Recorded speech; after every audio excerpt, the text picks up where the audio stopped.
Good morning.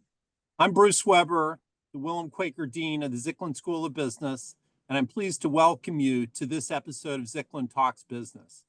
Today, we will examine how the state of Delaware became the preferred home of American corporations over the past 110 years, and how its leading position is being challenged today. Delaware has over 2.1 million business entities, including 68% of Fortune 500 companies that make the state their legal home. Delaware's Court of Chancery is a specialized business court with judges who are highly knowledgeable about finance and business law and are more reliable in their rulings than juries. Delaware's large body of case law provides clarity and predictability for businesses in the event of disputes.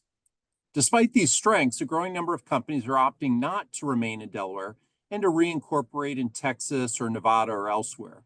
For instance, Texas attracted Tesla recently, and Dropbox and TripAdvisor are moving to Nevada. Meta Facebook is considering Texas. Why is this happening? What are the implications for corporations making the move? What impact will this have for shareholders and the protections that they have? And how is Delaware reacting? In this webinar, Larry Zicklin and his guests, Paul Roth and Tom Baxter, will explore the corporate registration decision from taxes to shareholder rights to the law and corporate governance structures. They'll discuss how this trend away from Delaware could reshape the broader corporate legal environment and impact the integrity of U.S. capital markets. Paul Roth and Tom Baxter have deep experience with corporate law in Delaware. Paul is founding partner emeritus and of counsel with Schulte, Roth, and Zabel. In his career, he served as counsel to leading public and private companies in financial services and their boards of directors. He's advised hedge funds, private equity firms, and broker-dealers in connection with regulation, mergers, acquisitions, and other transactions. Paul was a lecturer at the Wharton School at the University of Pennsylvania and is currently adjunct faculty at NYU School of Law, where he teaches law and the management of financial services business. Paul earned his bachelor's and JD degrees from Harvard University and served on the advisory board of the Harvard Law School Center on Lawyers in the Professional Services Industry. Tom Baxter is senior fellow at NYU Law School and managing partner at the law offices of Thomas C. Baxter. For 21 years, he served as general counsel of the Federal Reserve Bank of New York, where he sat on the bank's management committee and was deputy general counsel for the Fed's Open Market Committee. Mr. Baxter holds a BA degree from the University of Rochester and a JD from Georgetown University Law Center. There will be time near the end of the session for questions from you, the audience. You can submit them via Zoom's chat feature to my colleague and Associate Dean, Gwen Webb.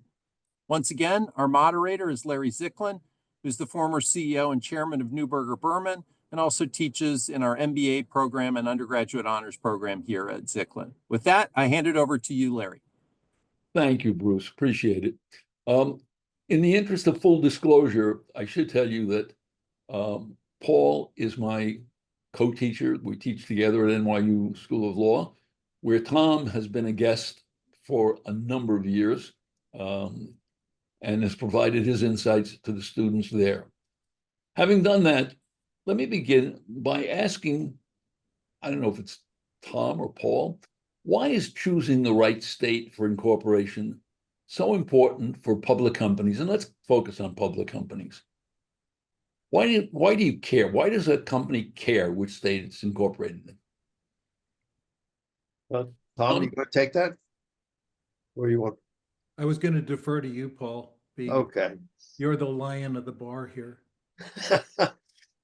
Well, state law, this state law of your state of incorporation governs the actions of the directors and the shareholders of corporations that are incorporated within that state. So the fiduciary duties that directors and officers owe their stockholders and the corporation are determined under the state law. The rights of directors and officers to be exonerated is, if you will, I mean, to be exculpated is a better word, from liability is determined under state law. Should somebody sue the corporation and determine whether or not it had,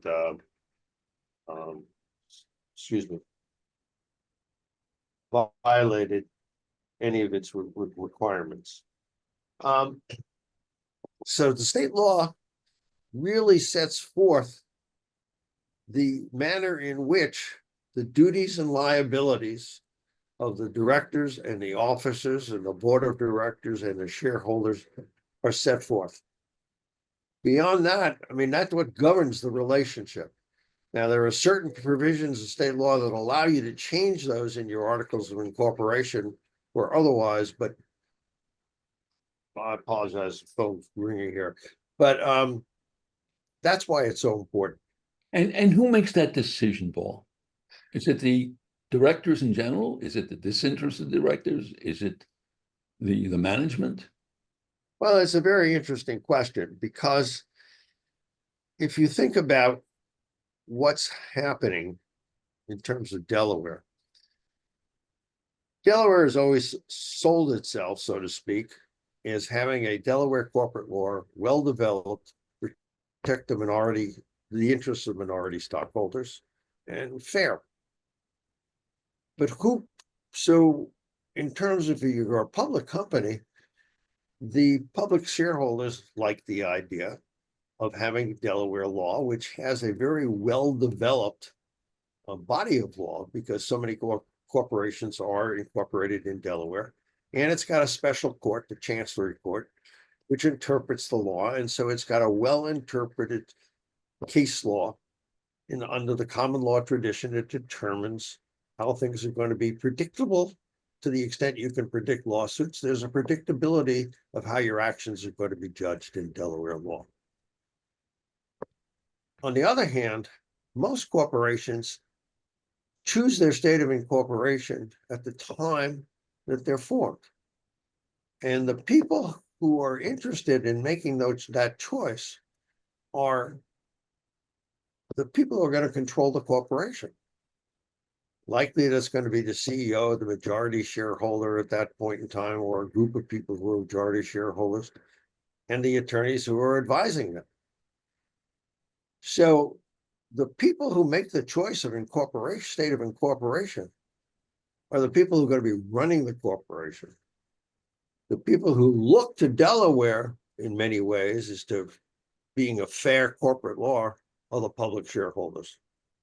And there's a tension, obviously, between who's your audience? Is your audience the people who are going to pick the State of incorporation. State of incorporation, or there are people who are going to invest in it once you have gone to a different to a public company? And is Tom, if you'd like to respond to this, is this Larry, deduction? let me jump in on this. Please. I used to work for a person who had a unique way of framing issues, and he used to say that the first threshold question is always, life is about alternatives. And with respect to the question about a new corporation that is just being formed, you've got alternatives. You've got basically the 50 states of the United States, and you can pick one of them. And for reasons that Paul has touched on, many have selected Delaware because Delaware has an excellent corporate law. It has a corporate law that its bar cares mightily about. It has a very fine chancery court. And with respect to the fundamental question about life and about alternatives, it was seen for many, many years and is still seen as the best of the alternatives. Now, life is about alternatives at the beginning, but it's also about alternatives as you move through life. And one of the questions I think that a number of corporations have asked is, now we have been functioning under Delaware corporate law for X number of years, is it still the best alternative for us? And as Dean Weber noted in his introduction, several companies have decided that it's not the best alternative anymore. And they've moved to other jurisdictions like Texas and Nevada.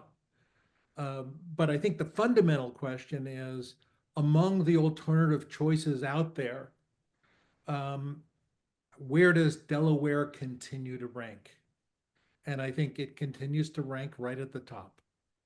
And is that because, aside from the law and the history and the predictability that Paul mentioned, is it because the Delaware courts are known to be business friendly, and therefore the companies are run by business people, and they want to be in a friendly atmosphere?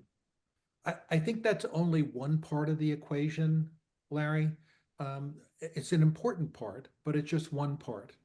Another part you can see in the recent changes that were affected to Delaware corporate law, and they were affected very quickly and very responsively to certain articulated policy concerns. And that's not a judicial reaction, it's a legislative reaction, possible in a very small state like Delaware, which is focused on the corporate community and which is focused on advancing policy interests articulated by the corporate community, including its corporate bar. Larry, if I might, I wanted to Please. add one thing. So far, we've identified two real groups of interest. I mean, the people who start up a company, run the company, and the shareholders of the company. There's a third group, and that is the state in which they're incorporated. For example, Delaware gets 1/3 of its income from the franchise taxes paid by the corporations who are incorporated in Delaware. So it has a vital state interest in maintaining its relationship as the state of incorporation with the largest number of corporations it can possibly continue to attract. And I think that tends to get lost in some of the analysis. We tend to think of law of what's good, what's bad, The state has an interest as well. And well, let me respond to that with a question, Paul. Does that dependence that Delaware has on the franchise tax create a conflict of interest in that it is so dependent on the franchise tax for revenues that it perhaps favors corporate interests as opposed to shareholder rights? Well, conflicts of interest, aren't necessarily bad. They take place throughout the business world on a continuous basis. The issue is disclosure of the conflicts of interest. It's very well disclosed what Delaware's interest is in maintaining a large number of corporations paying its franchise tax because its tax situation is well known. And I think there's also another situation, and that is public interest. We haven't talked about. I mean, the way in which Delaware law is favorably looked on by law professors, by practitioners, by public officials, by the press, that has a big impact on sort of putting guardrails around what Delaware is going to do. But yes, Delaware, in its attempt to be a fair jurisdiction for minority shareholders, has to pay attention to the continuing interests of the people who run the corporation, the boards of directors and the CEOs. Tom, do you think it's societally better that most public companies are incorporated in one state? Or do you think it would be better if multiple states were to compete for the business? How do you feel about that? So I spent much of my career in the company of economists and learned about a rule called comparative advantage. And the rule of comparative advantage is that the person who does something the best is the one who should do it the most. So I look at corporate law as part of a product that's offered. And to the extent that Delaware is perceived to be the best at that product, I think it makes sense that many public companies decide to incorporate there and not to change the domicile of their incorporation. In your practice, have you been asked from time to time by companies as to whether or not they should change their state of domicile? So I'll give a little bit of a vignette on part of my past experience. And as you know, Larry, and you know, Paul, a part of my past experience involved the global financial crisis. During the global financial crisis, it became apparent that a number of financial institutions had changed their charter from a state charter to a federal charter, or from a federal charter to a state charter, to avoid the enforcement jurisdiction of their regulators.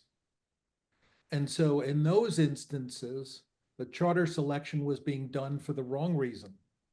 It was to avoid responsibility for violations of law. And that has something completely contrary to comparative advantage. The result was, among other things, a provision in federal legislation, the Dodd-Frank legislation, and the section is section 612, which says you can't do a charter conversion if the reason for the conversion is to escape enforcement jurisdiction of a regulator. So I think there are some principles we can articulate here.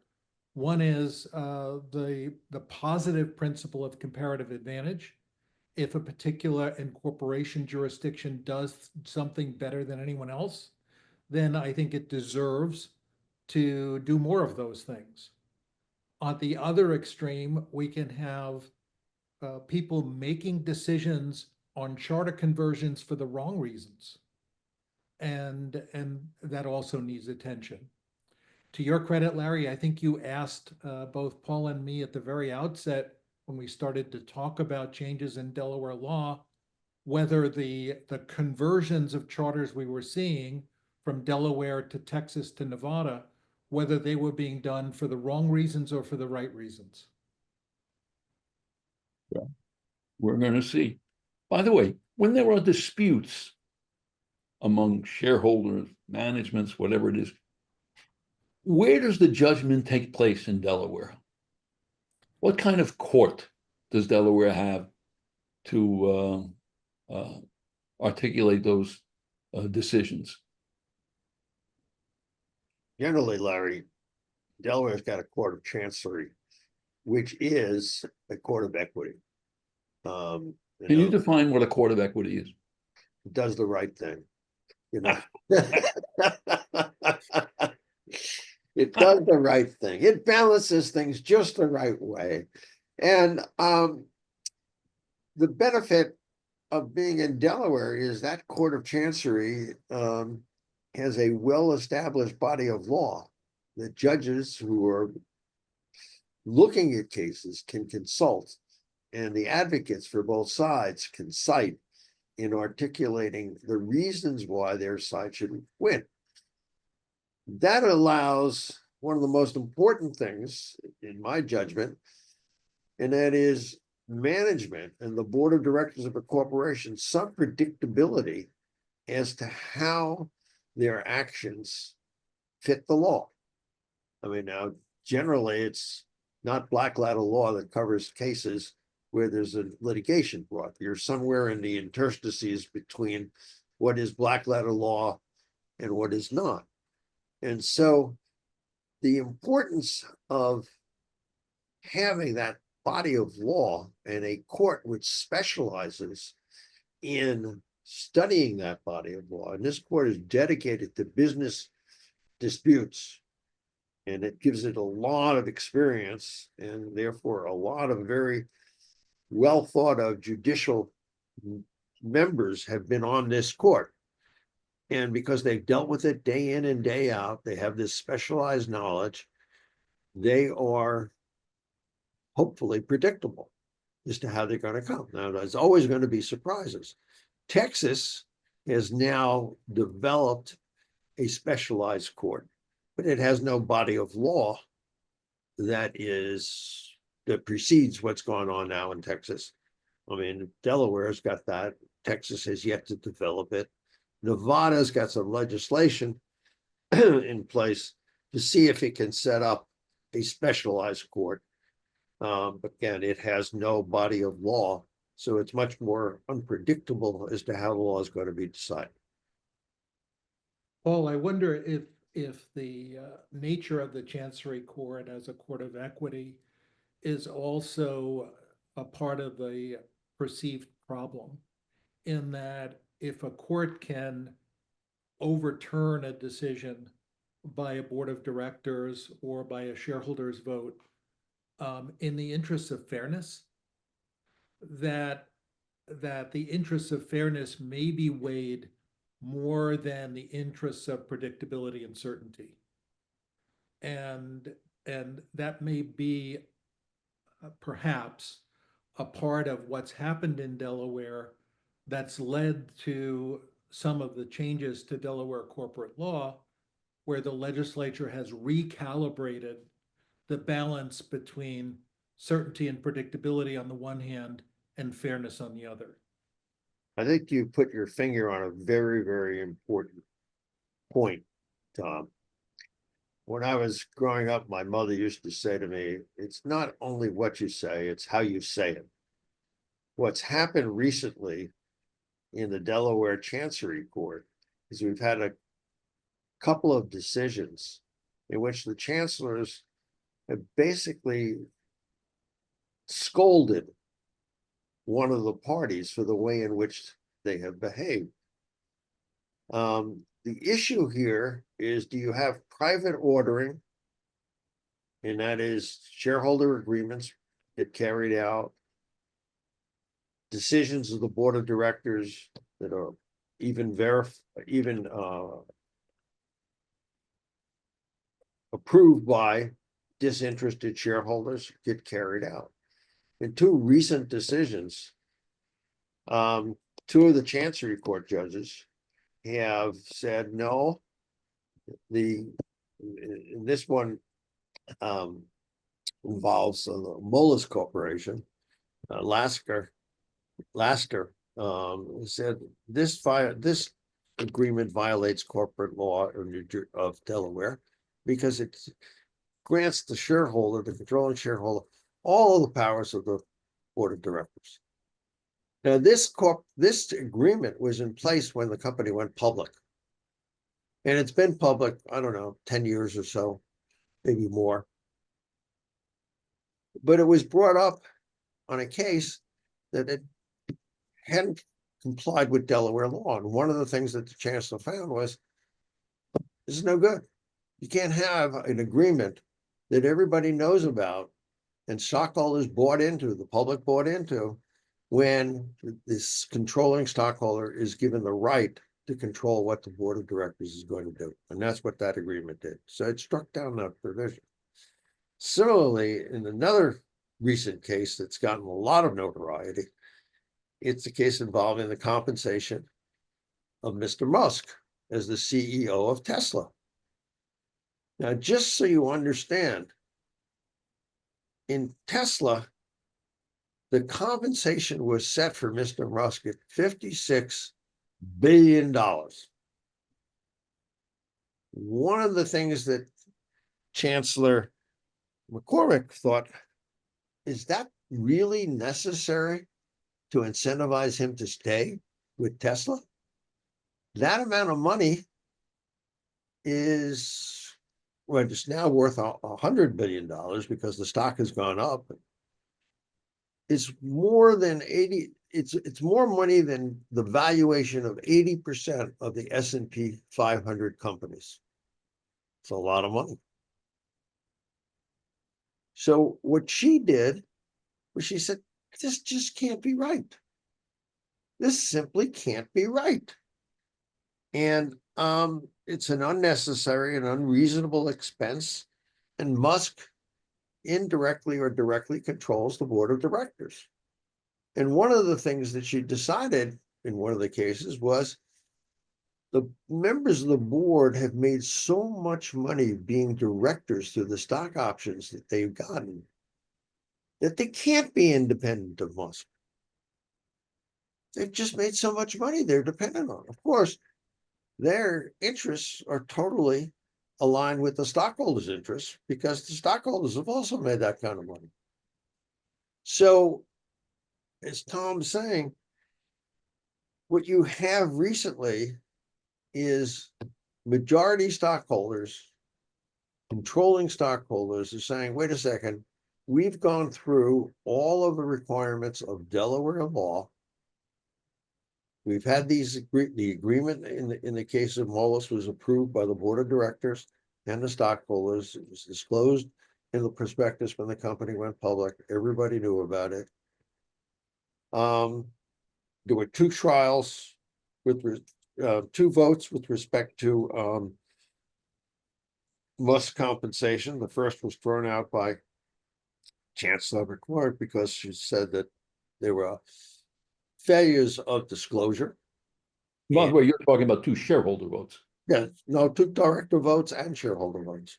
Right, both. And in both situations, they were approved by a majority of the so-called disinterested directors and approved by the non-controlling majority of the non-controlling shareholders.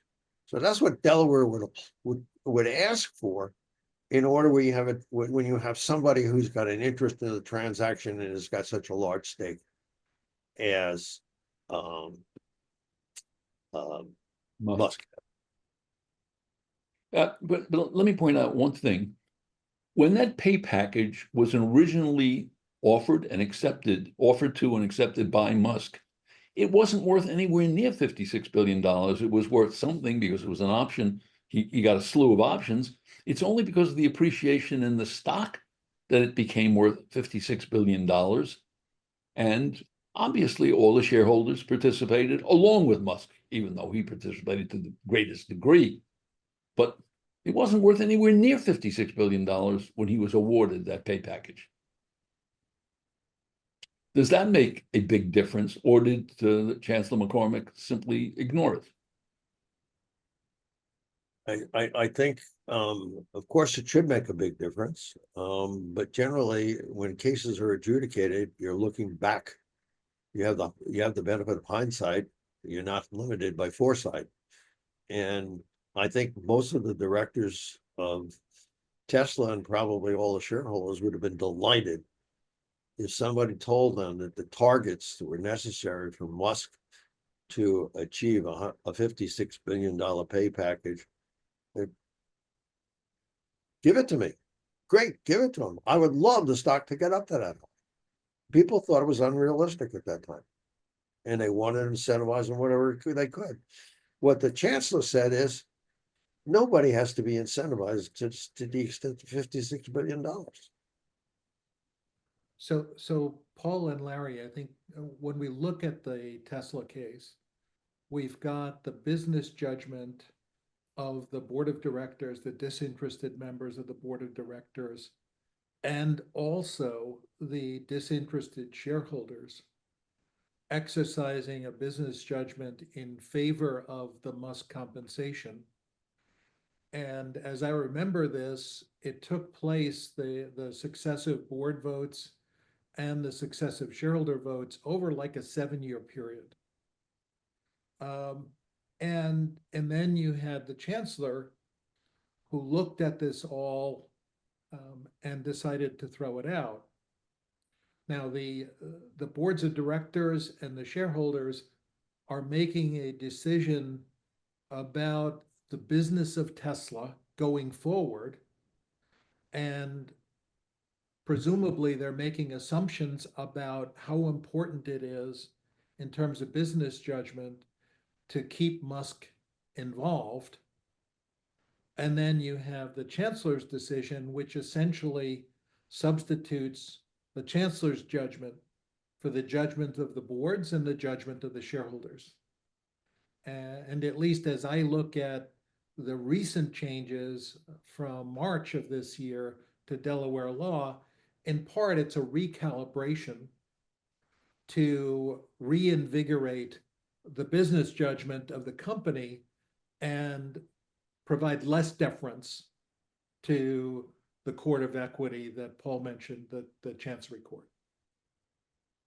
Paul, I remember you saying at some meeting I had with you that you believed there was too much power in the Chancery Court and not enough authority for the board and its disinterested directors. Do you still hold by that? Yes, in certain circumstances, yes. I mean, I think, look, it's a little bit weird to me.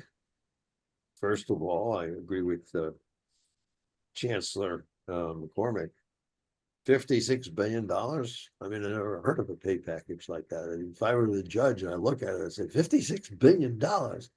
It's probably the judiciary's budget for the whole year, more than for 10 or 100 years in Delaware. I don't know. I mean, you know, proportionality doesn't seem correct. On the other hand, the question becomes, do you want private ordering? And that is, do you want in compliance with Delaware law, the stockholders, the management, and to be able to make agreements, disclose them appropriately, and then live by them. That provides predictability for business. If you have an equity court which simply says, you know what, we've never seen anything like this before, and it just doesn't strike me right. If you're the chancellor, it just don't, it's disproportionate to reality, my reality. Now, I mean, I don't know what a judge in Delaware makes, but it's, I assure you, it's nothing close to $1 billion, and he's getting 56 billion. It's probably in the $100,000 range, $100,000 to $200,000, maybe 300. It's an awful lot of money for an individual to look at and say, how does this happen? After all, he is too, even then he was the richest man in the world. So he's not obviously going to go poor. Same thing with respect to the Vice Chancellor Laster, because when he had Molis's agreement, he said, this eviscerates the entire Delaware law. This one man can control the corporation and tell the directors what to do. And Delaware law is based upon the directors acting in the best interests of the corporation and using their fiduciary obligations to do that. So he threw that out. Now, when my mother said, it's not how you say it, it's not what you say, it's how you say it. Both Laster and McCormick wrote letters to the Delaware legislature complaining that the Delaware legislature wasn't giving them enough credit for what they had done and was gutting, so to speak, Delaware law. I think that conflict between the two members of the Court of Equity, the Chancery Court in Delaware, and the legislature left a bad taste in a lot of corporate executives' mouths. In my experience, there are two things you don't talk easily to executives about. One, their compensation and cutting it, and two, their liability, and they're having it. And these cases went to those two issues. And so people were saying, wait a second, this is not predictability. We've entered into these agreements. We've followed the format of Delaware law. We've disclosed them, and the stockholders have approved them. And now we have a chancellor who is saying, I don't like it. It doesn't strike me as fair. So yes, in those situations, I have to say, I do think the Chancery Court went further than it should have gone in interfering with the private ordering of the affairs of the corporation. In response to what happened in the Musk case, the Delaware legislature changed some of the rules. Can you talk about the March change in Delaware? And I'm assuming they also saw an exodus of corporations and wanted to protect against it, so they changed the rules. Larry, just one second. There's not really an exodus. I mean, I think. No, I agree. There's been talk. Yeah, and there's been, I don't know, half a dozen corporations that have reincorporated. So I agree. So the way I look at this is the reincorporation in both Texas and Nevada caused Delaware to look closely at its corporate law. And so I look at that as a trigger event. But once that happened, and the Delaware legislature, the Delaware governor, the corporate bar in Delaware, as well as the corporate bar around the country, when they started looking at Delaware law, they saw some reason for recalibration, and recalibration to affect what I think are three different policy interests. The first is a policy interest we've already articulated, and that is that the corporate law should serve for predictability and certainty, so that when a corporation and its board and its shareholders make a decision at time one on an expectation of how things will exist at time two, that there's a reasonable certainty that at time two, things will be as they've been assumed. So that's one thing, certainty and predictability. A second policy interest that I think was advanced in the recent changes to Delaware law is to take back some of the power of the Delaware Chancery Court, not to give so much deference to a court of equity, to substitute its judgment, particularly with respect to a business judgment, for the judgment of a board of directors or the judgment of a group of shareholders. And so I see that as the second policy interest. And the third policy interest is to find a way to advance the business judgment of disinterested directors and disinterested shareholders. And the changes to Delaware corporate law, in my view, serve those three basic policy interests. And you can look at a whole raft of the safe harbor provisions. You can also look at what I think is an important provision in the recent March changes, and that is a provision that says simply because a controlling shareholder appoints you to a board position doesn't make you interested. And I look at this provision and I think about some of the dialogue about the federal judiciary, in that you're not an Obama judge or a Trump judge, you're a federal judge. And I think similarly with respect to a board of directors, you may get appointed to the board because there's someone very powerful like an Elon Musk in the company, but that doesn't necessarily mean that you're owned by that person. And so I think that there are provisions in the recent changes to Delaware law that are calibrated to invigorate business judgment by both the board and in some cases by the shareholders. Were you supportive of these changes when you saw them? I think these changes are positive. And again, I look at them as calibration changes. I don't look at them as revolutionary in any sense of the word. And I think it represents the best of law reform when the legislature, the governor, the corporate bar are collectively gathered together and thinking about the policy interests that legal changes in statute will advance. And again, it's positive. It's not the negative that you see in Section 612 of Dodd-Frank, where a charter conversion is being made for the wrong reasons. Here, we're making legal changes for the right reasons to advance policy interests, as I've articulated: predictability and certainty, good business judgment by disinterested people, and not providing for uber judgment by the Chancery Court simply because you think something isn't fair or isn't right. Paul, when you're a director who has made this much money and you were appointed by Musk, and Musk controls whether you get reappointed, do you still remain disinterested?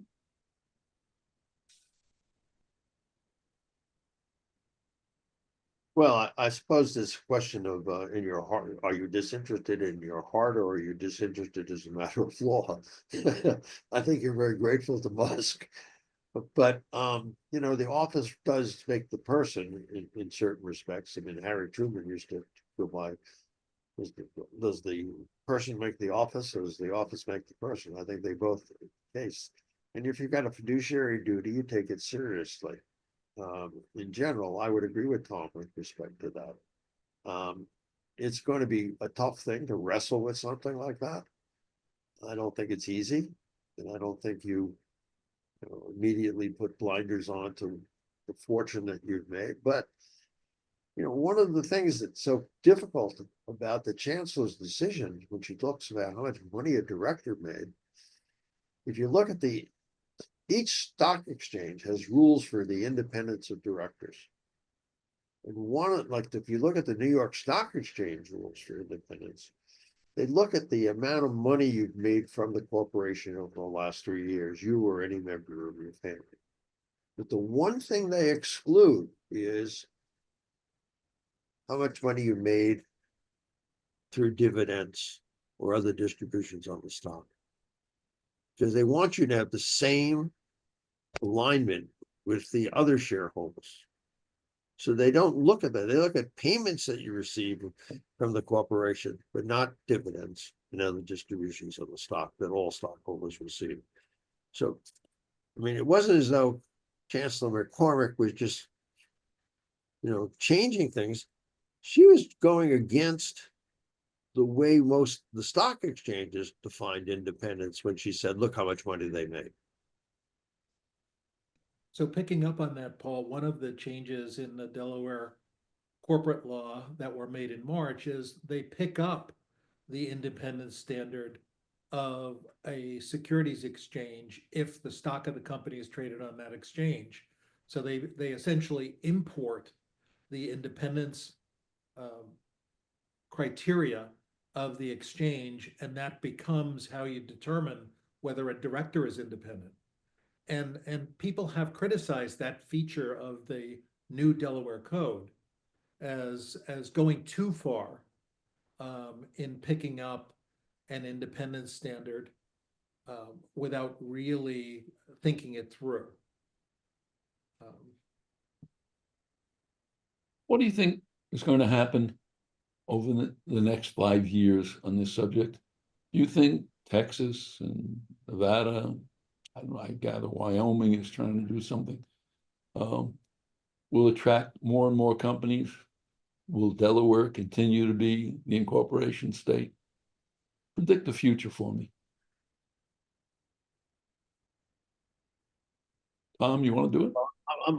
We're lawyers. We don't predict futures. We look at the historical activities and see if we can determine probabilities based upon those. So I guess, all right, maybe I can determine a probability. I personally think Delaware will remain largely the state of incorporation for most public companies. And I think because of the value of having a chancery court, which is so well versed in the issues that face most public companies, having a legislature in Delaware, which has shown it to be very responsive to the issues that have come up over the last couple of years. And by the way, this is not the first time Delaware has taken action like this. About, I remember, I think it was, let's see, 1985, the Delaware court said, I was advising a company and we were having a vote, the board of directors on a bid. And the bid was a nice premium to where the price stock had been selling. And, you know, I said, okay, we have to go through this. And one director said, let's just shortcut it. We all know we're going to take this bid. We got to do it. It's terrific. And we don't have any other choices. And I said, I'm sorry, but the Delaware Chancery Court has just come down with a decision called reincorporate. And to exercise your duty of care, we have to go through a whole checklist of things to make sure you don't have liability for violating that duty of care. Well, this was a night meeting and I had some very, very grouchy directors, but I made them stay on the phone for 4.5 hours. And one of the directors wrote his book, and in a footnote in his book, he still complained about that lengthy meeting. And Delaware immediately changed the law to say you can relieve directors of liability for violation of the duty of care.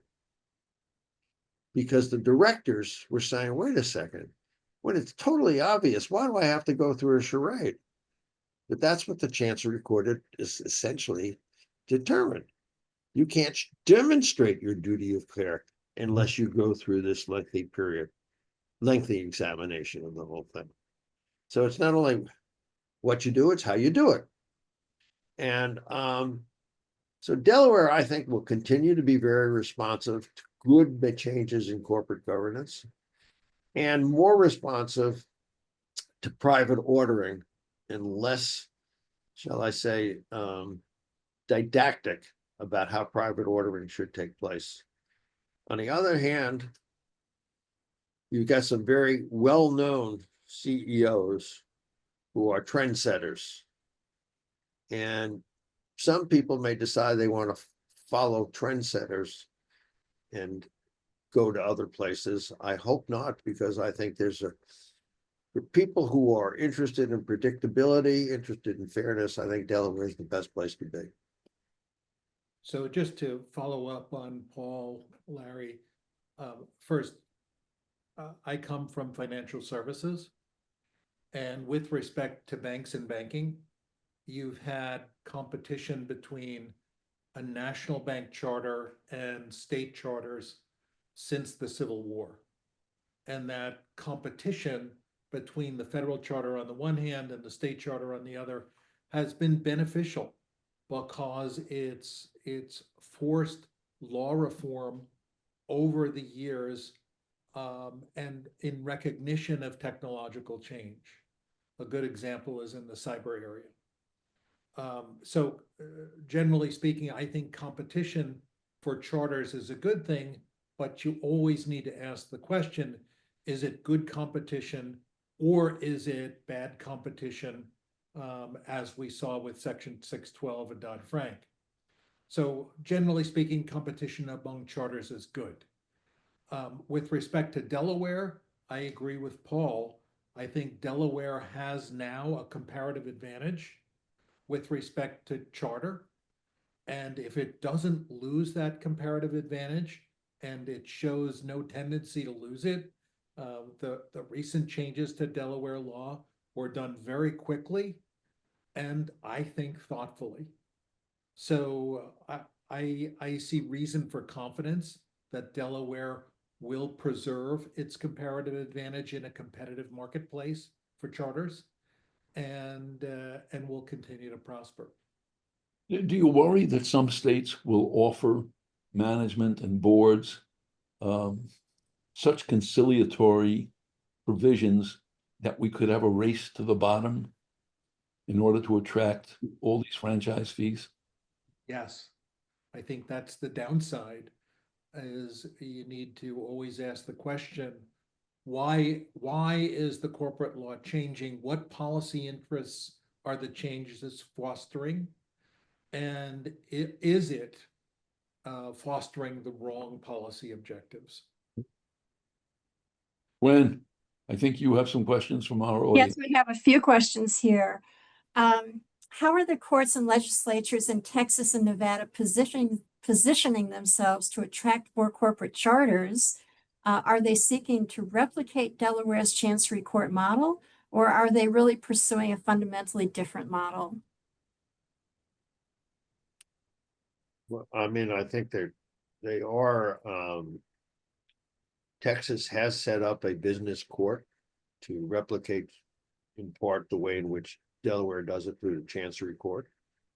Nevada has not yet set up a specialized business court, but there's legislation pending in the Nevada legislature. So I think that they are trying to take the best of what's in Delaware and include it in their charters right now.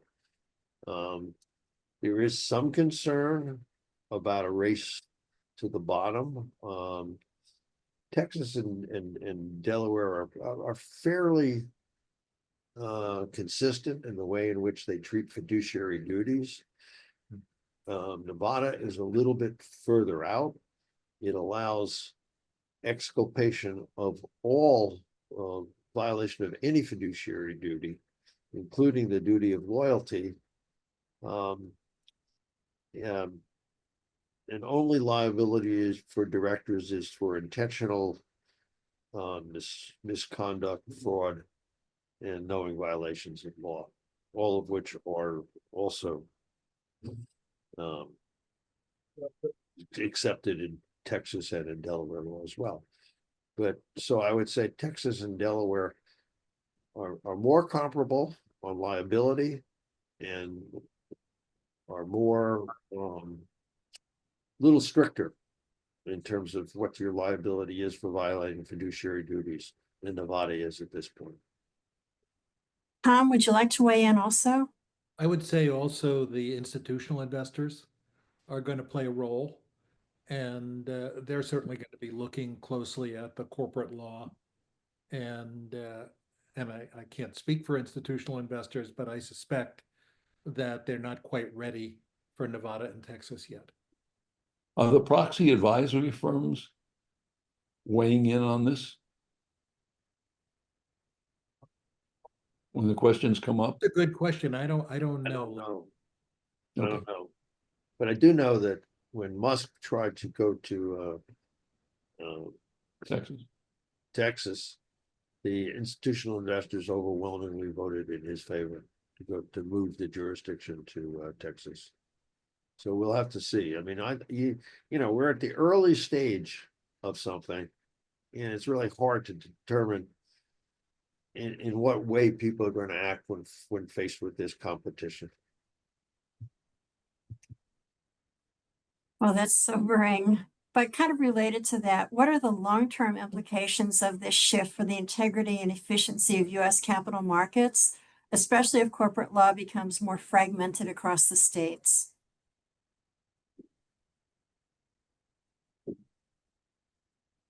Tom, you want to take that?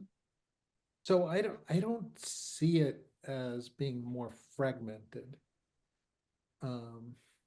I see these changes, at least the changes in Delaware law recently in March, as more tailored calibration than as I said earlier, revolutionary.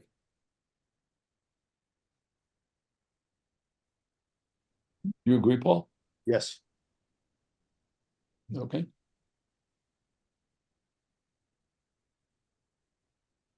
I'd like to ask, from the perspective of investors, how concerned should they be about these changes?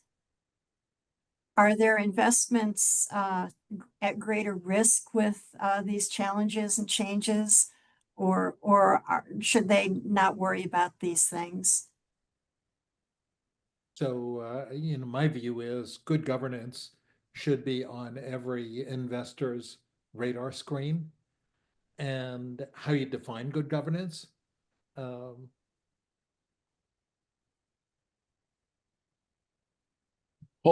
you've been on boards before. I don't know, Tom, if you've been on boards. I'm wondering, what are the questions you would ask if a CEO came to you and said, I think we should move from state X to state Y? And here's the reason why. What other questions would you have? I'd like to see the opinion of counsel that articulates the pros and cons for what the CEO wants to do. Yeah, look, I think, Tom hit on this early on, and it is, what's the reason for doing it? If the reason appears to be good, intelligent, then okay. If the reason is, well, we'll have less liability as directors if we go to this jurisdiction than if we stay in Nevada. I mean, if we stay in Delaware. I think you're going to need probably something in addition to that as a good business reason for the corporation to do it, because we can increase our directors' liability insurance or something like that. I don't think people should play loose with the idea of changing their state of incorporation. Too many things are dependent upon it, and businesses have acted in reliance on it, and the way they do business becomes part of the fabric of the corporation. So you don't want to play loose with changing your state of incorporation. All right, just from a last perspective, imagine that you are in the shoes of our undergraduate business majors in the business school. What would you think is for them, for young people who are starting their careers?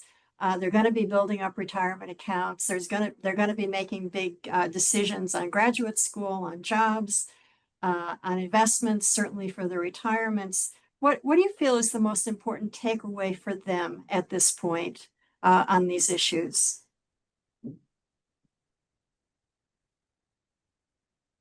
Well, I think for students, what's important is to have a very good feel that you're going to work for somebody, a company that's got a good reputation for its integrity in the way in which it does business on a fairness basis. You can't substitute for that. It's part of the fabric of a company to have a good culture. And if it doesn't have a good culture, it's not going to be a place that is easy to be there for the long term. So I don't think it's always easy to determine what the culture of a firm is. But I think I always advise students, that's what you ought to be looking for, as well as the opportunities of that business on a going forward basis. Don't look back, look forward. What do you think the opportunities are? Tom, Larry, your views on this? I would always be careful about being seduced by a few more dollars to be in an environment where I don't want to be. I agree with Paul. I guess that's why we teach together. That culture, the quality of the environment, working with decent people. And I found in the long run, that's cost efficient. You want to be with decent people, and you want to be with people you like. You got to spend 8 hours a day or 10 hours a day with them.